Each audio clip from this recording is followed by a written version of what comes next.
Mesdames et messieurs, bonsoir. Le Front Polisario a célébré le cinquantenaire de sa création le 20 mai dernier, une date charnière dans la lutte du peuple sahraoui pour faire entendre sa voix et faire reconnaître sa cause à l'Espagne, mais également au Maroc, deux puissances coloniales qui ont pris le Sahara occidental pour un territoire sans maître.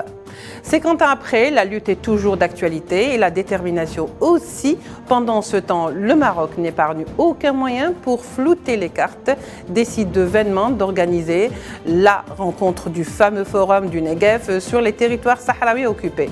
Retour sur les chroniques d'échecs essuyées par Rabat.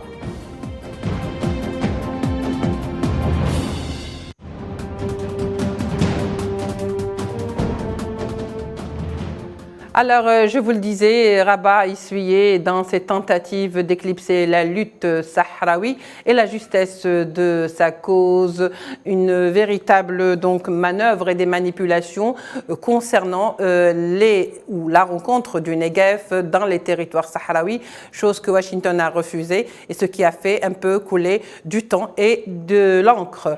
Pour en parler avec nous, nous recevons avec autant de plaisir qu'à chaque fois Saïd Ayachi, président du Comité algérien de solidarité avec le peuple sahraoui. Monsieur Ayachi, bonsoir. Merci d'avoir accepté notre invitation. Merci. Et bien entendu, par téléphone, Régine Villemont, qui est également avec nous, comme je le disais, par téléphone depuis Paris. Vous êtes présidente. Bonsoir. Oui, bonsoir. Vous êtes présidente de l'association des Amis de la Race de. Merci d'avoir accepté notre invitation. Je vous en prie, c'est un plaisir. Plaisir partagé. Donc le Front Polisario, on le disait, a célébré ses 50 ans d'existence. Depuis le 20 mai 1973, la détermination est toujours aussi intacte, n'est-ce pas, Monsieur Saïd Ayachi? Tout à fait, tout à fait.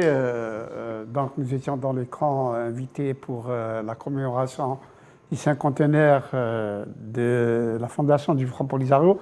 Pour la petite histoire, le Front Polisario a été créé le 10 mai 1973. Exactement. Mais seulement 10 jours après, il y a eu la bataille de la Khenga contre l'armée espagnole. Une bataille importante dans l'histoire et la trajectoire du Front Polisario et qui déjà engageait la lutte armée par un groupe de jeunes sahraouis déterminés, décidés à en découdre avec le colonialiste espagnol à l'époque.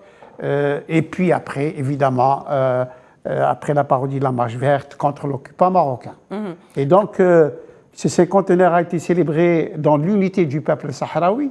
Ce cinquantenaire a montré toute la détermination de ce peuple pour se battre pour sa dignité, sa liberté, son indépendance. Et surtout, il a montré la sagesse de la direction de la politique sahraoui dans sa stratégie de lutte après la reprise des combats le 20 mai 2020, après que l'armée marocaine eut violé le cessez-le-feu à Guelguerat. Nous avons noté d'abord une solidarité internationale de qualité et en nombre et de qualité. Beaucoup de délégations arabes étaient présentes d'ailleurs au niveau des camps de réfugiés pour la deuxième édition de la coordination arabe solidarité avec le peuple sahraoui. Mais il y avait aussi d'autres invités étrangers qui ont assisté aux festivités, à la commémoration du cinquantenaire. Très bien. Madame Régine Villemont, alors 50 ans après, la cause sahraoui gagne du terrain, mais gagne également en sympathisant. Bon, moi, si vous voulez, je n'ai eu l'écho que par quelques photos de nos amis qui étaient sur place au moment de la fête des 50 ans. Et j'étais vraiment très impressionnée à la fois par le défilé militaire et puis par le défilé de la population civile et des réalisations civiles. Et j'ai mesuré, si vous voulez, la distance et la capacité du Polisario à exprimer sa force à travers ces défilés et cette fête, alors que la vie dans les camps, je le sais, est toujours difficile. Toujours difficile. Donc c'était d'autant plus important que le Polisario manifeste sa fermeté, sa puissance à travers l'exaltation de son existence de 50 ans, ce qui est tout à fait considérable. Oui. Alors, en dépit de tous les obstacles qui ont été parsemés sur sa route par Rabat, on voit bien que la lutte n'a pas pris une seule ride, la lutte sahraoui, bien entendu. Régine. Absolument, absolument. Et nous attendons avec impatience la présence maintenant des nouveaux représentants qui viennent d'être nommés. Et nous sommes sûrs que nous continuerons avec eux le travail en France. Oui. Oui. Très bien. Saïd Ayachi, alors je le disais tout à l'heure à Régine Villemont, aujourd'hui, je disais, la détermination est intacte, la lutte aussi, mais cette lutte a été, si vous voulez, renforcée par un sang nouveau. Des jeunes Sahraouis aujourd'hui s'engagent dans cette lutte. Avant, c'était les jeunes de 73, aujourd'hui, le flambeau est passé facilement. 50 ans, selon les critères des sociologues, c'est une génération et demie. Hein. Oui. Et donc, 50 ans après la création du Front Polisario, d'abord, on peut faire un bilan de maturité d'un mouvement de libération majeur qui s'est imposé comme le représentant unique et légitime du peuple sahraoui. Le Polisario aujourd'hui est représenté dans plus de 120 pays à travers le monde. Oui. Nous le trouvons des représentants dans toutes les grandes capitales du monde et ailleurs d'ailleurs, qui font un travail de sensibilisation, d'information, de mobilisation, d'explication auprès des opinions publiques des pays où ils se trouvent. Et puis il y a cette maturation dont je parlais du Front Polisario, puisqu'on a vu à cause des vicissitudes qu'a traversé le dossier lui-même. Rappelez-vous d'abord la lutte des unités combattantes du Front Polisario contre l'armée marocaine, puis le cessez-le-feu, et donc ce cessez-le-feu qui maintenant a 32 ans d'âge. Et pendant ce temps-là, évidemment, il y a eu des étapes de négociation, on en parlera peut-être tout à l'heure, avec les envoyés personnels du secrétaire général. Et tout ça, c'est une direction politique au niveau du Front Polisario qui gère cette situation à la fois, bien sûr, déterminante pour l'avenir du peuple sahraoui, mais de l'autre côté aussi qui fait face à des entraves, des lenteurs, des inerties, des mouvements, des manœuvres dilatoires. Oui. Et malgré tout ça, le Front Polisario s'est imposé et a imposé le message de lutte du peuple sahraoui lorsqu'on sait qu'il y a maintenant une reconnaissance d'une 80aine de pays à travers le monde et surtout la position majeure de la RASD qui est le produit de la lutte du peuple sahraoui, oui. La République arabe sahraoui, qui est membre fondateur de l'Union africaine, qui se trouve maintenant, n'est-ce pas, reconnu comme étant un acteur majeur de la scène africaine.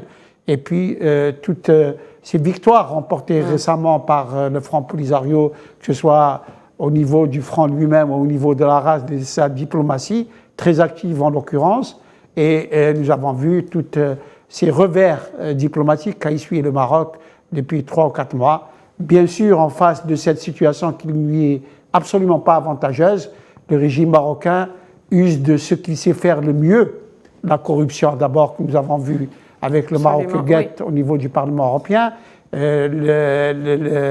l'espionnage par Pegasus des plus hauts dirigeants marocains, et puis surtout cette guerre médiatique féroce qu'il développe contre le Polisario, qui traite tantôt de milices et tantôt de séparatistes, mais qui surtout essaye en tout cas de déformer les déclarations des uns et des autres, et on l'a vu, il le fait sans état d'âme, sans scrupule, dernièrement avec le président du Portugal, lorsque notre président a visité le Portugal, et qu'il a fait vouloir véhiculer le discours selon lequel le Portugal appuie la position marocaine, ce qui n'en est rien. Absolument, parce qu'il l'a rappelé. Le Portugal appuie le processus onusien, il l'a fait avec les Allemands, il l'a fait avec même des trucs, et il a tenté de le faire, vous venez de le rappeler dans votre introduction, avec les États-Unis d'Amérique, où il a voulu attirer cette rencontre du Negev à Dakhla, tout simplement parce qu'il développe une stratégie de situation de fait accompli. Voyez, regardez, les gens se réunissent chez moi à Dakhla, voilà, donc le Sahara occidental est bien à moi. Voilà. Lorsqu'après qu'il a essayé la parodie des consulats, après qu'il a essayé de vouloir entraîner les gens après le... Il y a eu plusieurs tentatives, il faut le dire, Saïd Ayachi, bien entendu, il va de défaite en défaite, absolument, de revers en revers, sur le plan diplomatique. Oui, alors effectivement, ils ont été un petit peu remis sur rail. Régine Villemont, justement, puisqu'on parle de cette rencontre du Negev ou de cette fameuse rencontre du Forum des Negev que le Maroc voulait justement organiser sur les territoires sahraouis occupés et que Washington avait donc refusé, ce qui a donné un peu plus de temps pour justement cette organisation. Ça a pris du temps, mais en tous les cas, la mise au point a été faite par les États-Unis. Qu'en pensez-vous? Eh bien, écoutez, c'est très important parce que c'est vrai que depuis la prise de position de Trump, les Marocains ont cru avoir tout gagné et font depuis beaucoup de bêtises diplomatiques. Et je crois que là, la position américaine de ce refus d'organiser cette réunion à Dakhla est très très importante et manifeste avec prudence, certes, que l'Amérique de Joe Biden n'est pas celle de Trump et que les illusions marocaines restent des illusions. Les États-Unis restent un État qui respecte le droit international et qui donc respecte le caractère non autonome du Sahara occidental et respecte sa volonté d'autodétermination et d'indépendance. Je crois que c'est très important et j'espère que c'est un message qui sera compris par le Maroc. Oui. Je voudrais aussi souligner, ça m'a frappé dans les dépêches que j'ai lues relatives à cette belle fête, à cette belle commémoration, combien les Sahraouis ont souligné, en particulier le président Ghali, ont souligné l'importance de l'aide algérienne. Et je crois que c'est quelque chose aussi à souligner parce que c'est 50 ans également de solidarité, d'appui politique, d'appui humanitaire et de toutes les sortes. Et je crois que ces 50 années ne se seraient pas passées de cette sorte-là non plus, sans que l'Algérie n'ait été toujours un fidèle ami, un fidèle appui d'une grande générosité avec le peuple du Sahara occidental. Oui, je crois que c'est important. C'est vraiment important. J'ai retenu ça aussi dans ces fêtes de la commémoration des 50 ans. Oui. Moi, je voudrais souligner, parce que Hayachi a parlé des capitales, etc. Je voudrais souligner aussi combien on a l'impression qu'actuellement, qu'en France, la presse et les médias ne sont plus aussi sensibles aux manœuvres marocaines ou aux tentatives de charme exercées par le Maroc sur notre presse. Je remarque par exemple que cette visite des Républicains, dirigée par Éric Ciotti au Maroc, qui a été très très relayée par la presse marocaine, puisque Ciotti s'est permis de défendre la marocanité du Sahara, n'a pas du tout été reprise par la presse française. C'est vraiment une opération au niveau des relations France-Maroc qui a été complètement ratée et qui n'intéresse plus les médias. Je crois que ce qui s'est passé au Parlement européen, ce qui s'est passé dans cet étalage de corruption entre les renseignements marocains et les eurodéputés qui se sont laissés prendre à ces manœuvres et à cette corruption, ont vraiment ouvert un peu les yeux, en particulier de notre presse, puisque c'est elle qui m'intéresse davantage, et que les manœuvres actuelles du Maroc n'arrivent pas du tout à trouver un écho en France. Oui. Et je voudrais aussi souligner, parce que je viens de les lire dans les dépêches Google là, que je reçois régulièrement, combien le Maroc est active en fait son opposition à la France qui n'a pas pris la bonne résolution de Trump ou des Espagnols et qui dénonce maintenant, c'est des députés marocains qui dénoncent les écoles françaises au Maroc qui n'utilisent pas les bonnes cartes. Une sorte de campagne, oui. Où le Maroc est agrandi du Sahara occidental. Oui. Et je vous avoue que moi qui depuis tant d'années soutiens le Polisario et ai du mal avec les autorités françaises qui sont plutôt du côté marocain, je vous avoue que c'est une grande satisfaction que de savoir que les écoles françaises au Maroc utilisent la carte des Nations Unies et pas la carte du Maroc.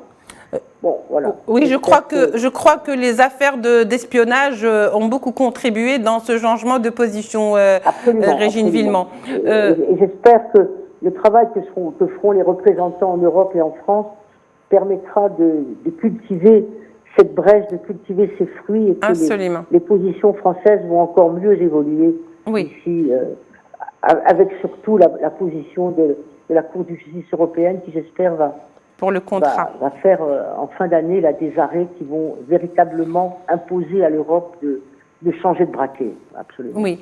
Saïd Ayachi, il y a également ce comité de solidarité arabe avec le peuple sahraoui ou avec la République arabe sahraoui démocratique, la RASD, qui vient d'appeler du cinquantenaire qui se déroulait donc dans les camps des réfugiés, vient d'appeler la communauté internationale et la communauté arabe à intégrer la RASD en tant que membre à part entière au sein de la Ligue arabe, car s'il y a vraiment un membre qui mérite d'être présent, c'est bien la RASD. Maintenant, il n'y a absolument aucune raison pour que la RASD n'ait pas sa place. Bon, Votre commentaire. Comme dit le proverbe, il y a loin de la coupe aux lèvres. Mais je voudrais, avec votre permission, deux petits points avant de répondre à votre question. La première, c'est à propos des États-Unis d'Amérique. Oui. On a tout de suite vu que l'administration Biden a voulu, il n'est peut-être pas faisable dans les traditions d'un grand État comme les États-Unis, d'annuler un décret présidentiel. Par contre, l'administration Biden l'a très efficacement contourné. Et je rappelle que c'est l'administration américaine qui a tout de suite appelé le secrétaire général des Nations Unies à dépêcher un envoyé personnel en la personne de M. de Mistura, après que le poste était resté vacant 28 mois. 28 mois. Et donc, par la suite, nous avons vu que c'est les États-Unis qui ont pressé le secrétaire général de relancer le processus de paix. Oui. Donc, on voit bien qu'il y a de la part des États-Unis une volonté politique importante pour traiter le problème. La deuxième, c'est à propos de ce que dit mon amie Régine à propos de l'Algérie et son accompagnement solidaire de la cause sahraoui. Il est clair que pour nous, d'abord, c'est un problème qui est gravé dans le marbre, dans l'histoire de notre révolution. Nous avons accompagné 15 mouvements de libération et maintenant, nous accompagnons le Front Polisario. Et donc, le truc sahraoui, le mouvement de libération sahraoui ne peut trouver qu'aide et assistance auprès de l'Algérie, mais il a besoin d'une forte solidarité internationale, pas seulement l'Algérie, toute l'Algérie. Et là, j'arrive à cette réunion de la conférence arabe dans les camps de réfugiés. Évidemment, il y a une analogie parfaite avec le cas du problème palestinien, auquel ils sont plus proches. Et donc, maintenant, il y a une conscientisation des opinions publiques du Moyen-Orient pour la cause sahraoui, surtout que notre pays a travaillé pour la réconciliation des factions palestiniennes et donc ils ont vu qu'il y a quand même cette analogie qu'il faut faire entre les deux et donc ce feedback qui a été fait au niveau des opinions arabes et effectivement la conférence a été un franc succès avec une participation de 13 pays et évidemment il n'y a pas encore le niveau de solidarité qu'on peut espérer, mais il va venir.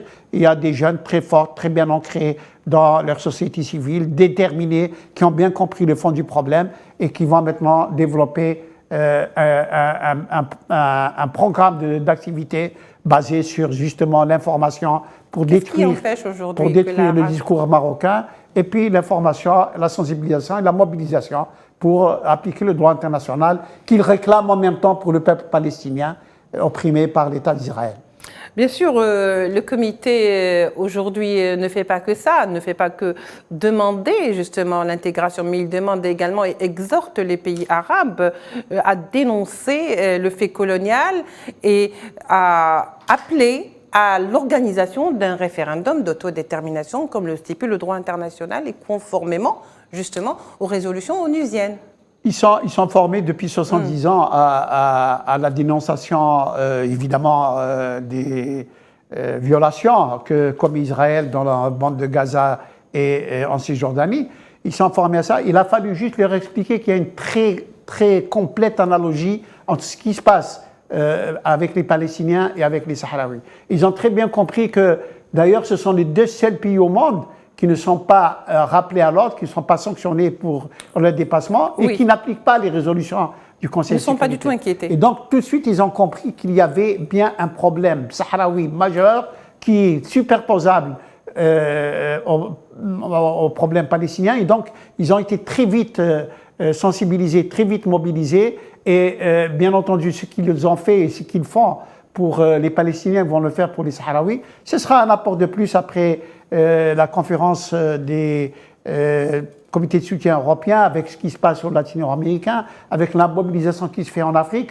Je crois qu'il y a maintenant un accompagnement international, un mouvement de solidarité internationale, solidarité avec le peuple sahraoui, parce que les Sahraouis ont le droit de choisir librement leur destin et doivent espérer un soutien multiforme et multidimensionnel de tous ces gens, des hommes et des femmes de bonne volonté. Oui, 50 ans, ça n'a que trop duré. Régine Villemont, alors, qu'est-ce qui empêche selon vous aujourd'hui la race d'intégrer la Ligue arabe en tant que membre à part entière?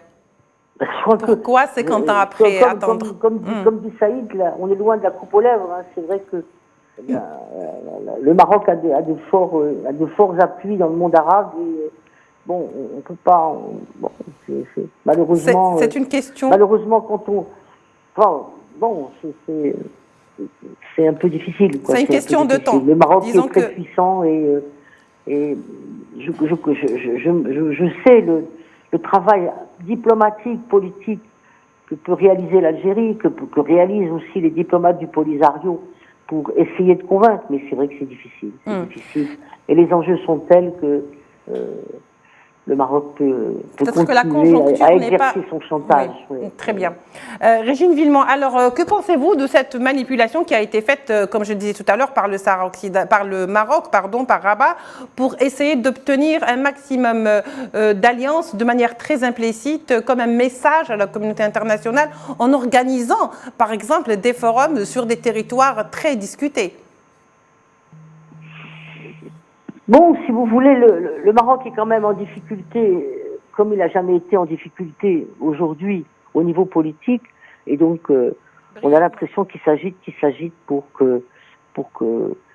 essayer de retrouver une position qui lui soit plus favorable.